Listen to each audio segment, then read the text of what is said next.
It Pashat gave Yidden a much better opportunity to live Begashmius, but also Baruchnius. They were also able to be more free in their Yiddishkeit and the way they would do things, not being under so much pressure from all the Gashmistic challenges that they had. And most Yidden in that time actually supported Napoleon. The Alter Rebbe was very, very unique in his approach in calling Napoleon the epitome of Tumah. And we hear about these things in stories about the old, every Yontif, you always have the Rasha who was trying to hurt the Yidden. And you wonder, what did Achashverosh, what did Haman really know about? And you think to yourself, the Alter Rebbe sees Napoleon as Tumah, but was that just a spiritual thing, or was this something that was really tangible? And when you read the story of how when Napoleon actually came to where the Alter Rebbe was living, the first place that Napoleon went to was the Alter Rebbe's house. And he made a big announcement that anyone who can give them anything from the Alter Rebbe would be very rich. And anyone that has something from the Alter Rebbe and they withhold it, they'll be punished severely. And what happened just before Napoleon arrived, the Alter Rebbe they had left already their town, and the wagons had all traveled away. And the Alter Rebbe sent 2 horses back to go back to the house and to double check to make sure there was nothing else there. And they found a sieve and a slipper, a few things that were left there. They took those and then they set the house, according to the Alter Rebbe's instruction, on fire. So when Napoleon arrived, they couldn't even get a piece of wood. Everything was burnt to ashes. But it was clear it wasn't just something that Alter Rebbe knew about in his head. This is Tumah. Napoleon knew that the Alter Rebbe was fighting him.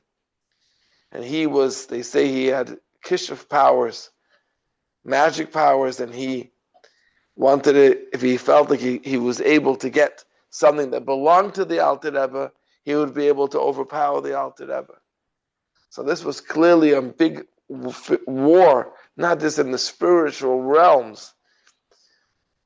Like you hear when the Alter Rebbe goes to prison, yeah, that's true, the whole story with that he was sending money to Eretz Yisrael, which is under the Turkish rule, and they thought it was a treason. But then you hear the real story was, there was a Gezerah Chassidus.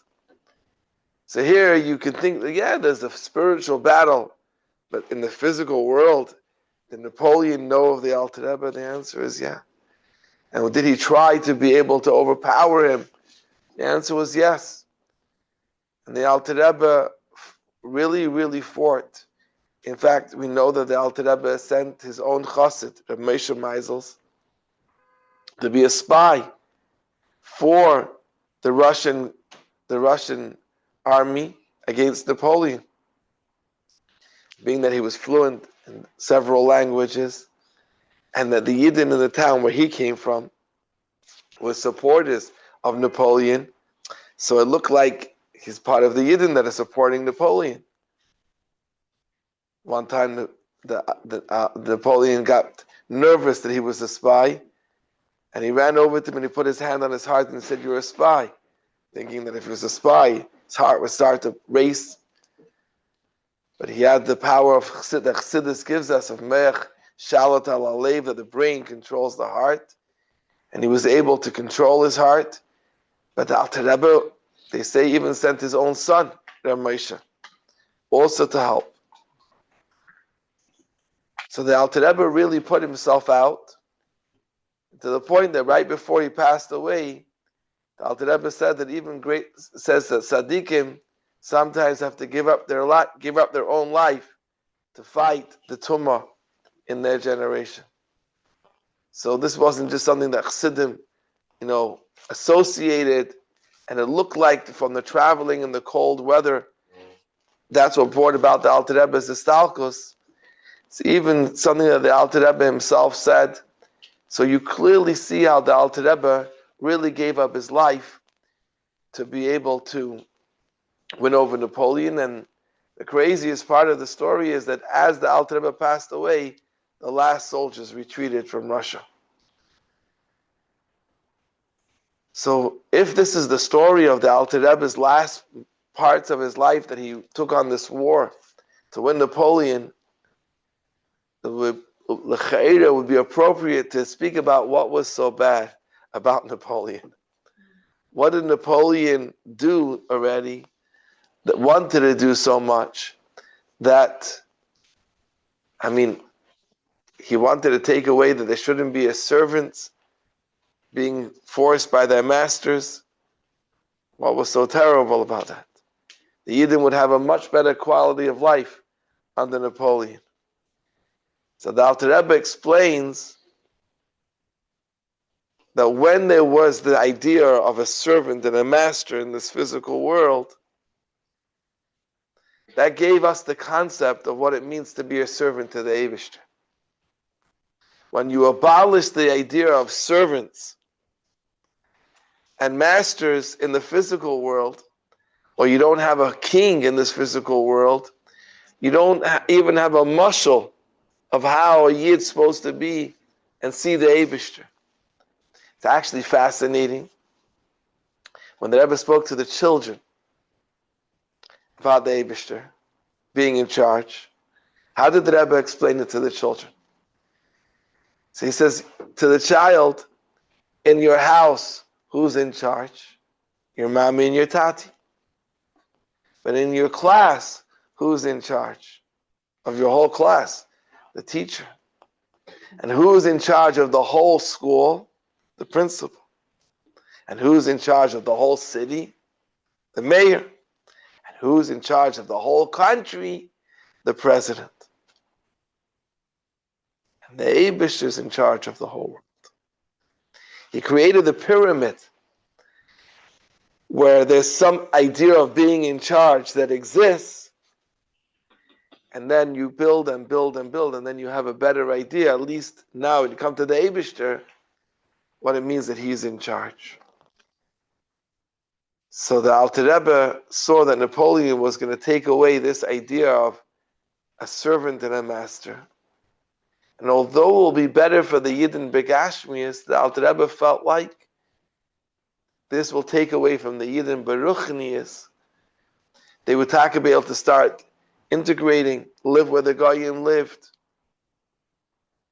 They wouldn't be separated to live on their own. They'll be able to integrate and live amongst the Goyim. But furthermore, not only that, they'll be able to work with the Goyim.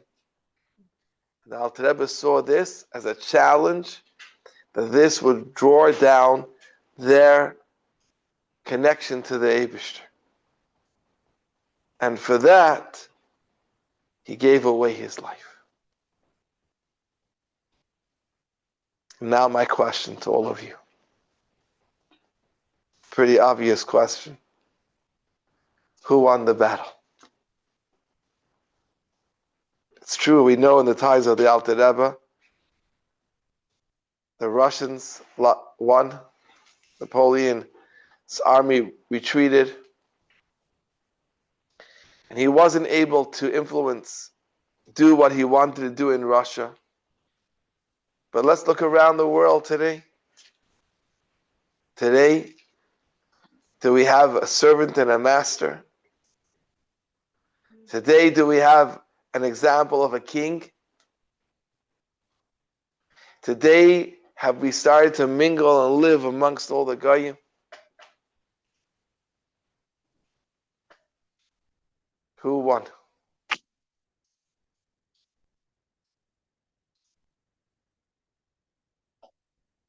You're all very quiet. Who won the war? Huh? I think you're asking not who won, but who is winning. Like it's a constant question.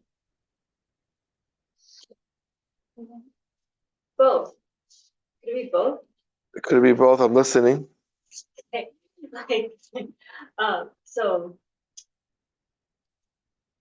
what the Alter Rebbe did is that he caused it to be that the war of having a concept of having people in charge wins, right? So that concept still exists. At the same time, the Jewish people, it seems, have been able to intermingle with others. So that concept also won. But at the same time, since those two things can coexist, when we go and intermingle with when we are in the same areas as Goyim, we're not really in the same areas as Goyim, because now we also have the ability to reveal that Hashem's really in charge. So why couldn't that happen? Then why did the Alter Rebbe have to give up his life? If what you're saying is true, which is fascinating, if you think about it. The Alter Rebbe gave up his life because if we would be in that kind of state, he's saying that there'd be no more Yiddishkeit. There'd be no more Yiddishkeit. And you're saying that we have Yiddishkeit. So why did he give up his life then? You hear what I'm asking you? Your answer is brilliant. Your answer is better than anyone could imagine. What you're saying is that really and truthfully, we got to a whole different state. We got to a place where there isn't the quote unquote masters and servants. There isn't the king, but we're still looking to the Eibishter. And we're living amongst the Goyim. So if that's the case, then why couldn't the Alter Rebbe, why did he give his life? We're doing it. Right. Because we were not ready for that revelation then. We're only ready now after seven generations. Now, after all the work has been done by our Rabbi and all the generations, we're ready to have that revelation where we don't need servant-master relationship in the world, and a greater life has been revealed. That's why. So obviously, in the times of the Alter Rebbe, what's happening today wasn't possible.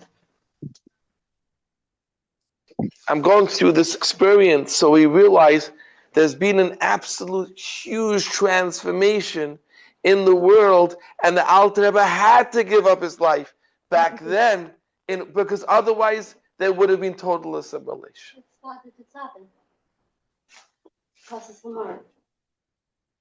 There would have been total assimilation. So it's the fact that he gave up his life that now we're in a state where we can live amongst the Goyim. And so then he had to give up his life because the Yidden weren't ready for it. And therefore he had to fight Klippa, he had to fight Napoleon, so that there shouldn't be assimilation. But then through the spreading of Chassidus, like you said so well, 7 generations of all the Rabbeim,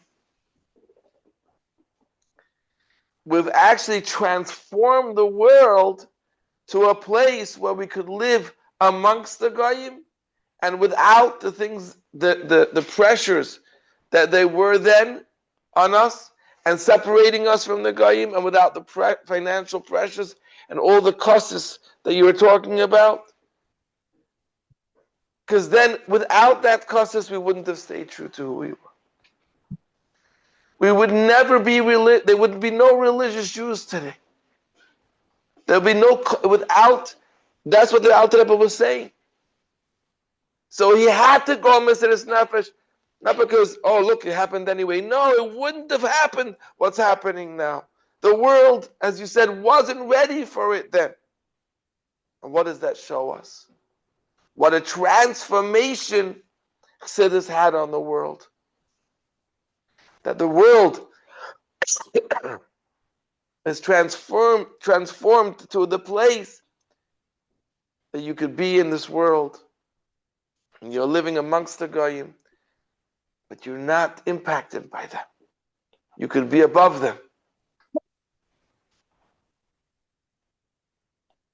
Are we though? Sorry? Are we though? Are we living in that place? Oh. You always have the reality check. There's always people that are down to earth. with the program, as they say. That's the segue, you know? You have the story, you have the question about what was really happening, and then the segue into the real Farbrengen. And thank you for that. Now we have to ask, we call the Cheshbon HaNefesh. I think reality is the way the Rabbi describes it. And then are we living For the sure. Rabbi's reality? But For sure. Let's put it this way.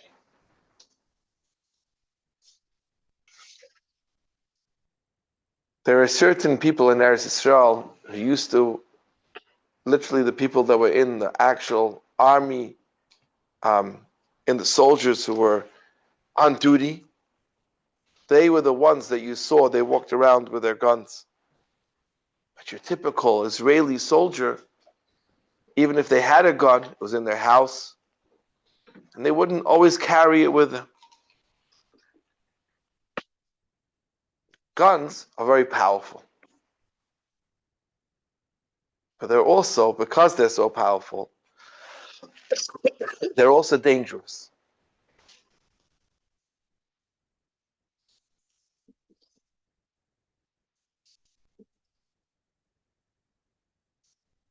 And you have to be very careful who you give them to.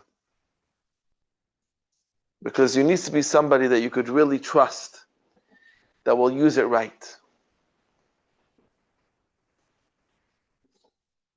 I hope it's okay. We get a little bit real over here.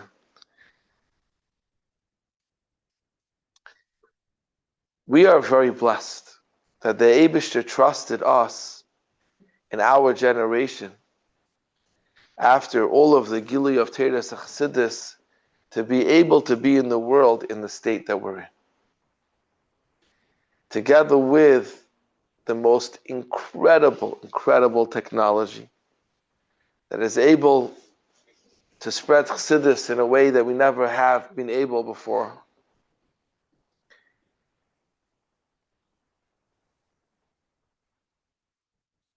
But there was many groups amongst the Yidden till today who try.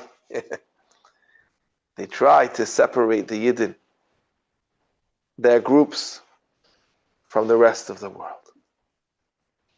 Let's call it the Alter Rebbe Shitta, the Alter Rebbe's way of doing things. Why? They're afraid.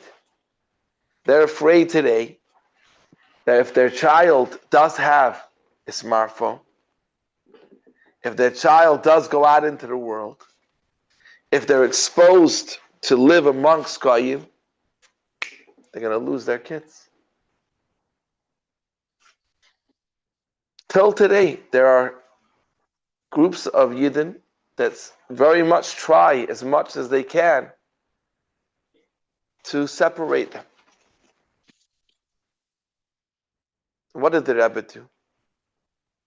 The Rebbe took us and put us all over the world, one shliach in a whole country who's from no one else.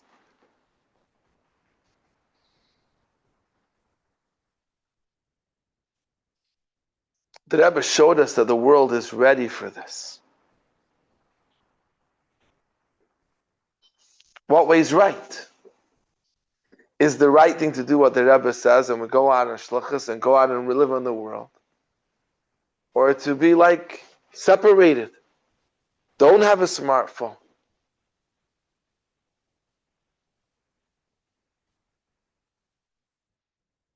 What's the answer? It has to be balanced. For the right thing. Make use of it. It's like the gun. Very powerful tool. It could be used, Rachmana litzlan, for the worst things.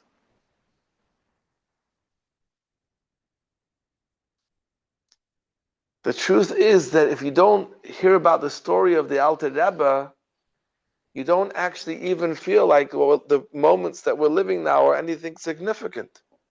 Don't even realize the victory of Chassidus. That we have that ability to be able to be above and in control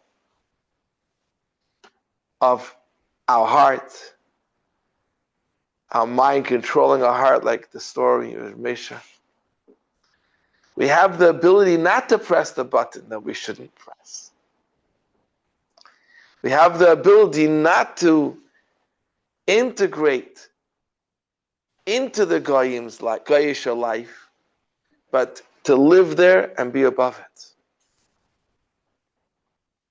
But we have to remember that we have the ability. And because we have the ability, because of what the Rabbi went on Mesiras Nefesh for, we have that power. But that's a power. That doesn't mean that we do it. That doesn't mean that we live up to it. It means we have the ability to. In the times of the Alter Rebbe, they didn't have the ability to. And therefore the Alter Rebbe had to give up his life. And therefore they weren't challenged with the smartphone.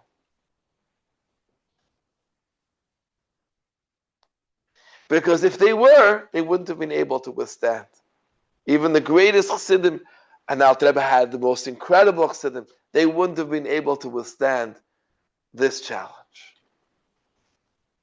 Moshe Rabbeinu sees the last generation of Galus before Mashiach comes, and he says, I'm humbled by them. Why? Who are we? We're simple people. Moshe Rabbeinu is humbled by us.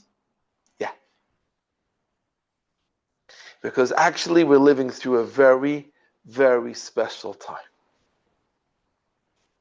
That on one hand, we're being so empowered with the most incredible technology that can literally spread Chassidus and reach the furthest corners of the world. And even the ways we can do it and the people that we can reach, the advancements every day are incredible. Mind-boggling.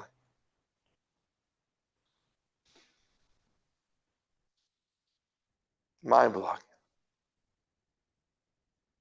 Yet, those same technologies have buttons. Yeah, you wouldn't believe this. When we were in yeshiva, I didn't even know that. I only found out later. There were two Bachrim. They wanted to watch a movie. There's no such thing as smartphones in those days. But there was a store like Blockbuster. I remember what it was called, but near the yeshiva. And they had enough guts to walk onto the street, make sure no one was looking, and walked into the store. Then they paid the guy in the store to let them go to the back of the store and sit there and watch a movie. You had to go on Mesiras Nefesh. It wasn't so easy. Anyone could have seen them walking into the store. And then they were sitting for hours in the back of the store. And if anyone, so easy to get caught. And if they're lucky, they got to see a movie here or there.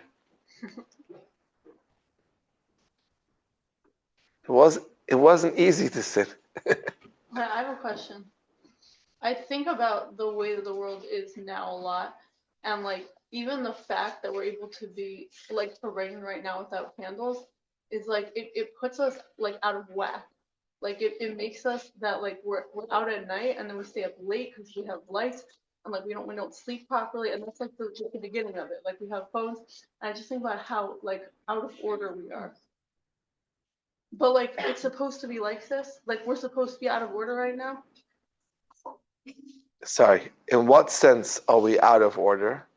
Like we're not in sync with the sun. We're not in sync with the seasons.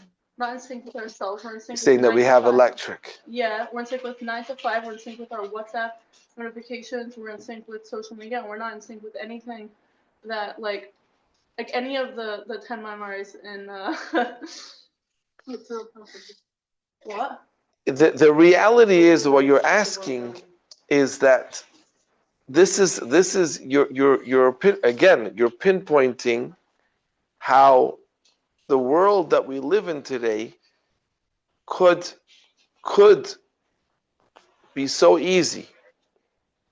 I would call like a wire pull. You know what a wire pull is? When you like get sucked in when the water is like, and then you get sucked in. Whirlpool. And you get like sucked in. The world that we live in today, it's fascinating what a phone could do. Now, not about anything else. Just focus on a phone. But what you have access to.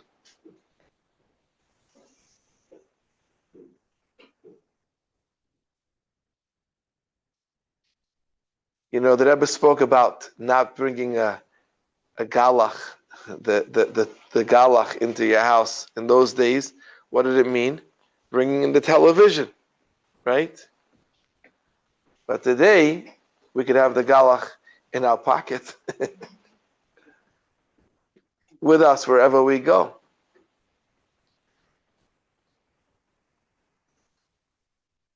And we can justify it. Why can we justify it? Because it's for afatzis and mayonis. I need it for afatzis and mayonis. I need it for work. All my workouts are on there. My mental health. So what's the solution? Is the solution no smartphones? Is the solution not going out into the world? Or does it mean that the Rabbeim, what the 7 generations went on Mesiras Nefesh to say we're going to change the world, and transform the world, and transform you so much that you actually have the ability to use these tools properly. Whether we do or don't, or how much we do or how much we don't, everybody is very, very familiar with their own life that we don't have to go into. But should we fight it's like so much about the way that the world looks right now is just so unhealthy, and should we fight it in the sense of like, should we try to change those things, or should we just say this is a challenge and we just have to, like, in our own lives, like How? Let's say the answer was to fight it. How do you fight it in the whole world? How do you do that? yeah, Sorry? like, can I just go live in a? Oh, that was what the Alter Rebbe did, right? With Napoleon, even though we're getting it. We're getting the Farbrengen is coming to life, become Amish, right? That's Mamish, what the Alter Rebbe was fighting for. So maybe it's a good thing. Is it? Or were there 7 generations of Rabbeim that went to Mesiras Nefesh to say, you can do this. You can do this. That doesn't mean you don't need to put a filter on your phone. That doesn't mean that you shouldn't have restrictions. That doesn't mean that you should. It means that you have the koyach to handle this. You can do this. And our grandfathers couldn't. No, Wow. they couldn't. Wow. I think that's a wow. I think that's a big wow. And to me, that's why Chof Teves is the wow yontif, because it really, really, really shows us that there was a time that the Alter Rebbe had to go Mesiras Nefesh because our grandfathers could not do this, even though they were huge chassidim. But we can. Does that mean that we do it? Everybody will answer that question themselves. But we can. And we're being trusted. We're being trusted with the greatest ammunition. Because this ammunition is what's needed to actually bring Galus to an end. So you're being trusted, like in Eretz Yisrael today. Everybody is a gun carrier. Everybody's being trusted to walk around with a gun. Why? because that's what's needed now. We're being trusted with this ammunition, not because it's because this is what's needed to bring the Geula, and we're being entrusted that we'll use it right. Is it really trust, or is it like, okay, we have no choice, we're going to give it to you whether we trust you or not? Like, this is the bottom line, you need to have a gun. If we don't have as much trust in you as, let's say, we did people in the previous generation, but like, necessity is necessity, and we're going to give it to you. You know, it's so beautiful when you have Farbrengen that it's not just talking, where you ask questions like that. Because it really brings out the point so much more. Your question is such a deep question. Maybe we're not really Kalim. Maybe we shouldn't really be trusted, I should say. Maybe we're not really capable. But let's use the example of Eretz Yisrael. Maybe the people in Eretz Yisrael today are not more trusted than they were 10 years ago or 3 years ago.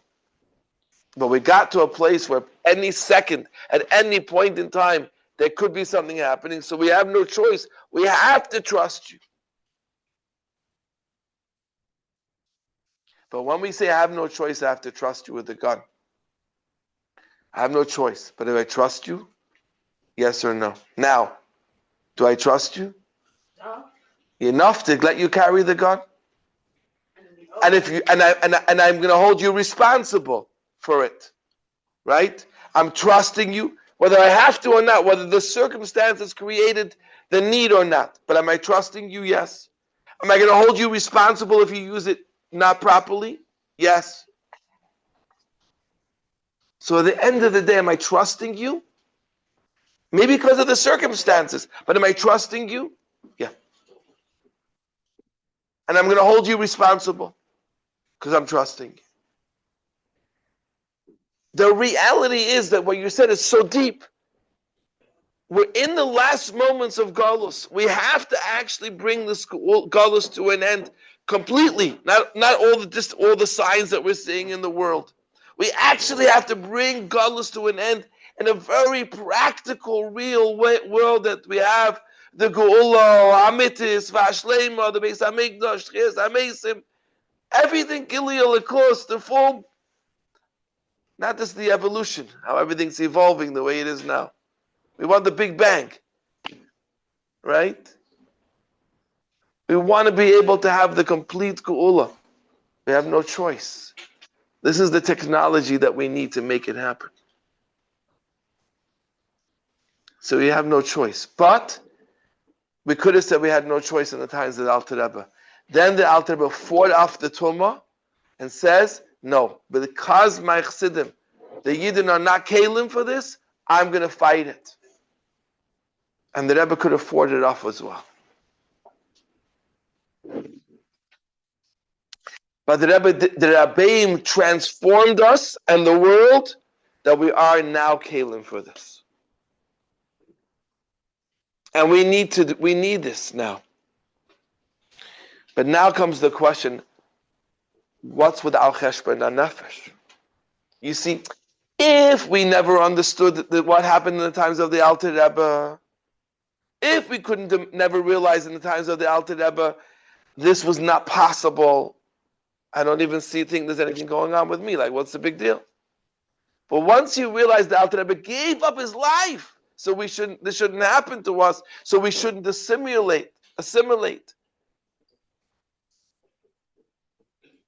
Now, what does assimilation mean to us? The Chas v'Shalom marry a guy? Baruch Hashem, we've made that decision that we're not going to do that. But what does assimilate mean now to us?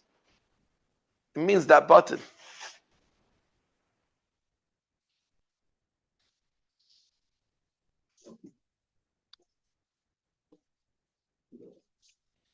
It means that we actually have that ability to take our heart and take our mind, and on one hand, as the Alter Rebbe says, those that hold on to my klamka, those that hold on to me, I will do them a favor in this world and the world to come.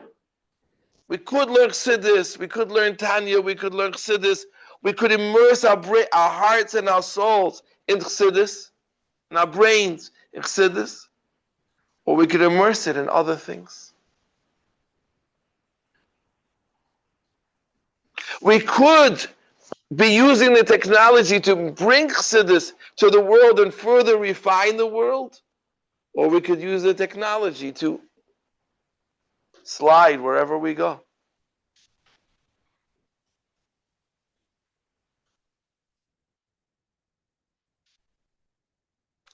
So tonight is an unbelievable night. It's a night that we look back at what the Alter Rebbe did for Klal Yisrael. He gave up his life, begashmias, physically, so that Napoleon doesn't win, so that the Jews don't assimilate, so Jews are left fighting to be able to live, be able to have a roof over their head, so they're able to live separate from the Goyim.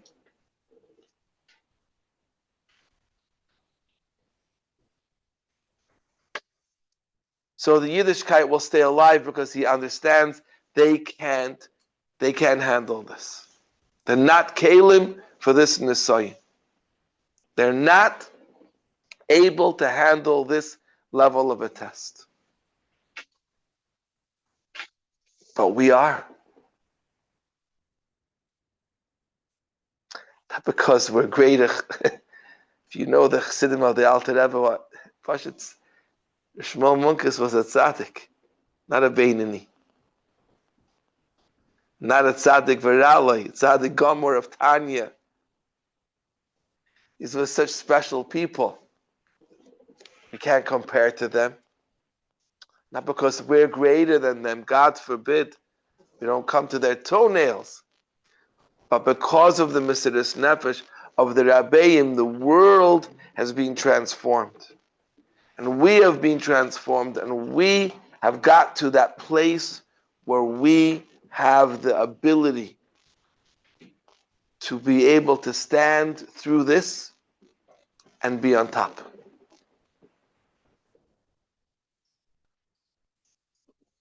That's what we have, the koyach, the ability. Will that actually happen? Or will it not? Of course, that's up to us.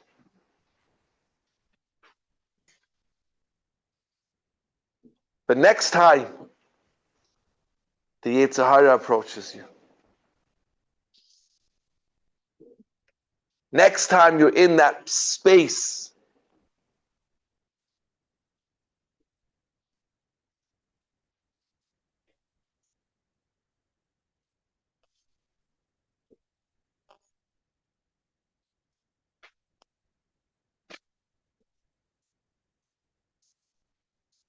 we all know what it is. We all have our own challenges. Whatever the space is, it could be different for everybody. But it's the same in the sense. It's the same in the sense where am I going to actually right now show that the Mesiras Nefesh of all the Rabbeim paid off? Am I going to be able to actually show them this truth, that what you did actually worked, that we could have the technology and we could use it the right way? We could go out in shlichus and we could be not impacted by that, by the rest of the world.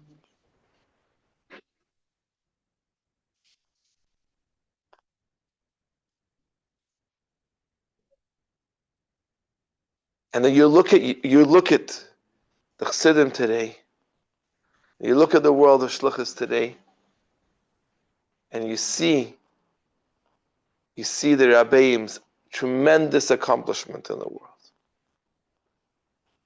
We almost take it for granted. Of course, we're going to go on a shlichus, we're going to conquer the world. We'll go to anywhere and we won't be impacted that doesn't make any sense. It looks normal today. This looks like it's normal. The Alter Rebbe was showing us it was impossible. He had to give up his life because it wouldn't have happened. And yet today, if it was impossible, then why would it have happened? I'm confused. Like, if it was impossible, then Hashem wouldn't have let it happen, because then we wouldn't have been able to withstand it. that's Hashem. When you say Hashem wouldn't let it happen, that Hashem that you're referring to is implemented in this world through the Tzaddikim, through the Rabbi. And that's why he didn't let it happen. The way I'm confused why we had to fight it. Why did the Alter Rebbe have to fight it so hard to risk his life? If that is what the world is. This is why Farbrengens are so beautiful. Your question that you're asking, I wanted just to elaborate on your question for a moment. Why couldn't life just be rosy? Why did we have to be in a place where we had to be persecuted in order to stay alive, keep our Yiddishkeit alive? Why couldn't it just been easy? Why does there have to be an enemy? Why does it have to be the other side? Because this is what makes it Dirah B'Tachtein. When there is the other side, and we overpower it, that's what makes it Dirah B'Tachtein. If everything was like in Shamayim, when Moshe Rabbeinu came to get the Torah, and the Malachim says to Moshe Rabbeinu, what are you doing here? And Moshe Hashem says to the Malachim, he came to get the Torah. And the Malachim says, no, Torah should stay in Shamayim. So Abisha says to Moshe Rabbeinu, you answer them. What does he tell the Malachim? You guys have a Yetzer Hara? Torah is not yours.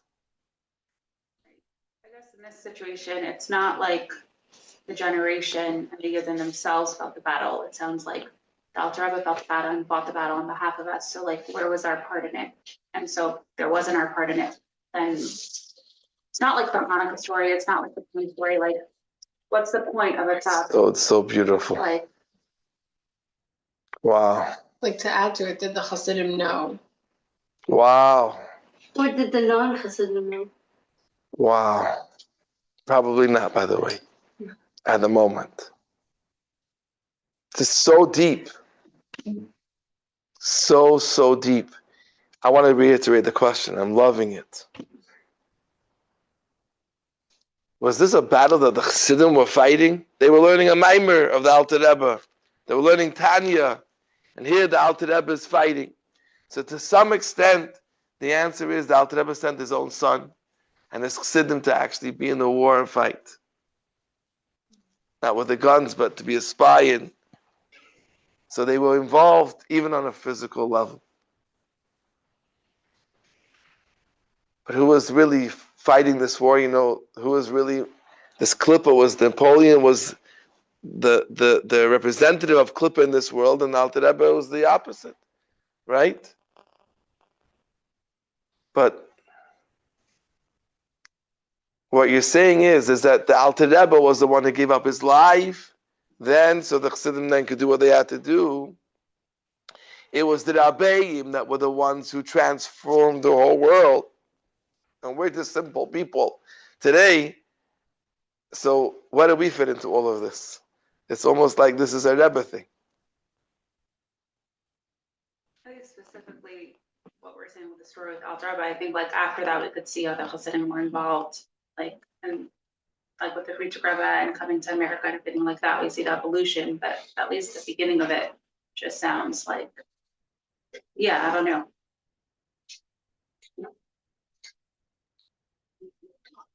But the truth of the matter is, in essence, that's really the case. The Rebbe is the source of energy through which all of Hashem's energy comes into this world. And that is definitely the one the Rebbe is, and we are as the Rebbe's Chassidim and the Chassidim in every generation, were the extension, the hands and feet of the Rabbi. But the real question comes now to us.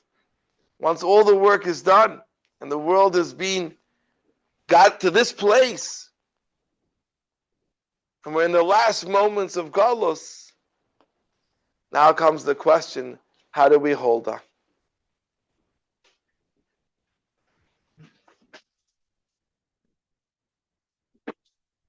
Because now we are actually challenged.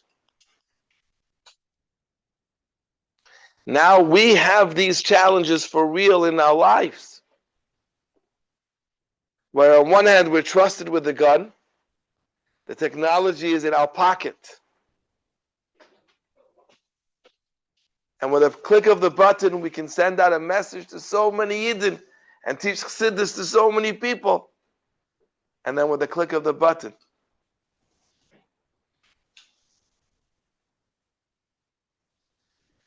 and just the time to stop and focus and realize how much Mesiras Nefesh went to getting us to this place so that we could do the last final part. And Taka, use the technology, don't become Amish. Use the technology, but at the same time, don't assimilate. Give some more examples, not just technology. I mean, technology is big, but there's so many other tools and opportunities and things that can go either way. You're right, it's not only technology. There's other things as well.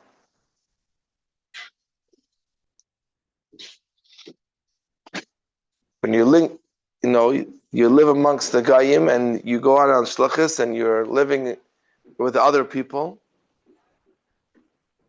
They have a very different mindset, a different way of thinking, a different way of life.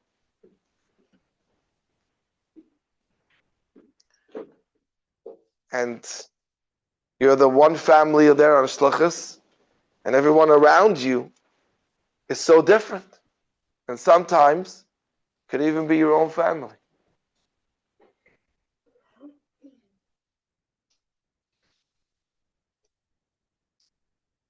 And that power to be able to say, I can do this, we have to realize it's not coming from us. It's coming from the Rabbi. They are empowering us to say that we can do this. If we're looking at ourselves and saying, but who am I? I know myself. I know my abilities. I know who I really, you know how the Yetzer Hara makes us think. I know who I really am.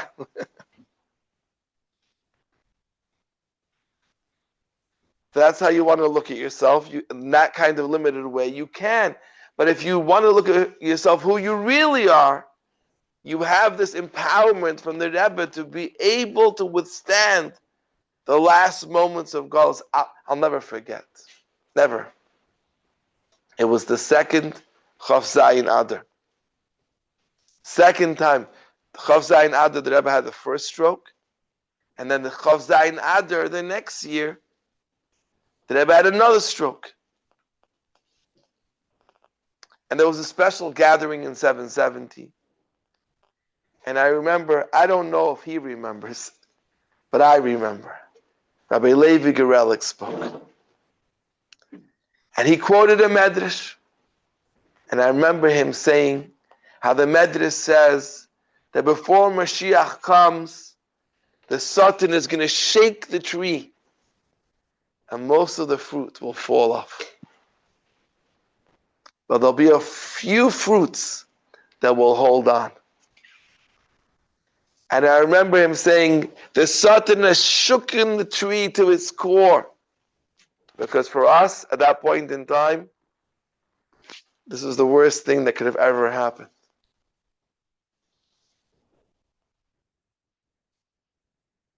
And I remember back then thinking to myself, Baruch Hashem, I'm one of those that are still holding on.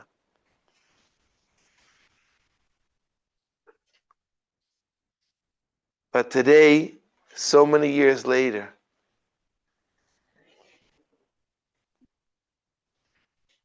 on a day like today, we have to ask ourselves, are we really holding on to the Alter Rebbe's klank? Are we really true to our real selves?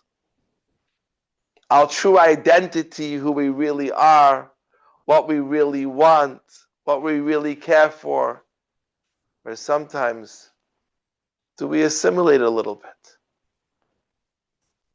And to remind ourselves that the Rabbi went on Mesiras Nefesh to empower us, that we can do this. And we will do this. And we're going to actually bring the Geula. I was told to make sure to end on time. I don't have a watch, but You're right on. there you go. Anyway, I hope it was meaningful. Hope it was. The story is powerful. The lesson is very practical. And hope Eretz Hashem will be able to next time we're in that moment and the Yetzer Hara tries to infiltrate and get us to assimilate. Assimilate could be in our thoughts, could be in our feelings, and sometimes even by pressing a button. We can remind ourselves just of this Mesiras Nefesh of the Alter Rebbe, remind ourselves how they went up Mesiras Nefesh so that we should be able to make that decision. And I'll end off with the most powerful line from all of the rallies that I've ever heard the Rebbe say. Actually, the first rally. This year is 50 years since the Rebbe launched Mifsach Chinuch. That was on Rish Chodesh Iyar.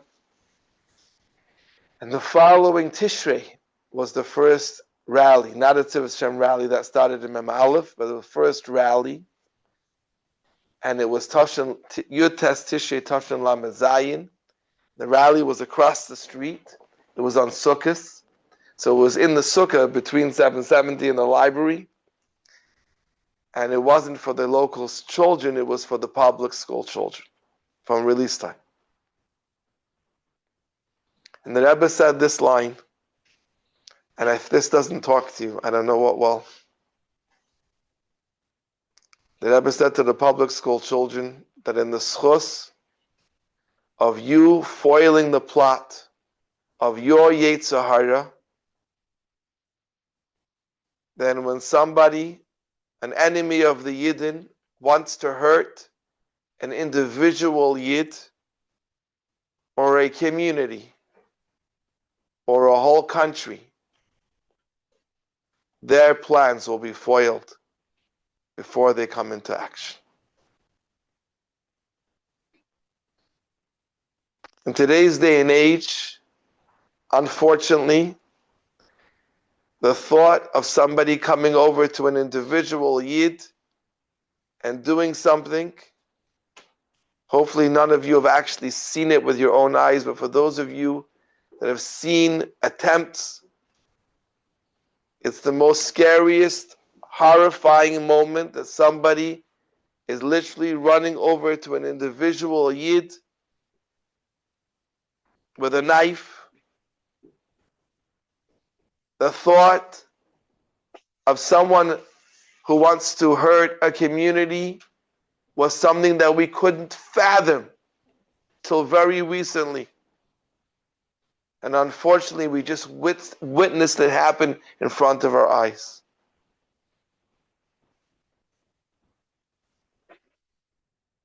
And until very recently, what Iran had up their sleeve and what their plans were to do to the whole country wasn't a fantasy, it was an actual plan.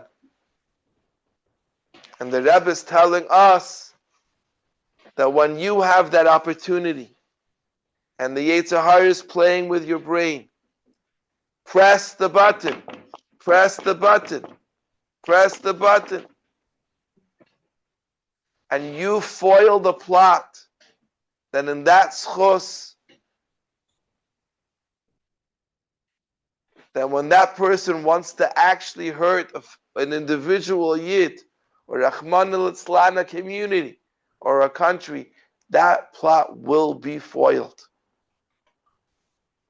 And if we see ourselves not as another person who happens to live on the planet, but rather really Hashem's soldiers who have a real power, physical power to save Yidden, then when we make our choices, they come with weight.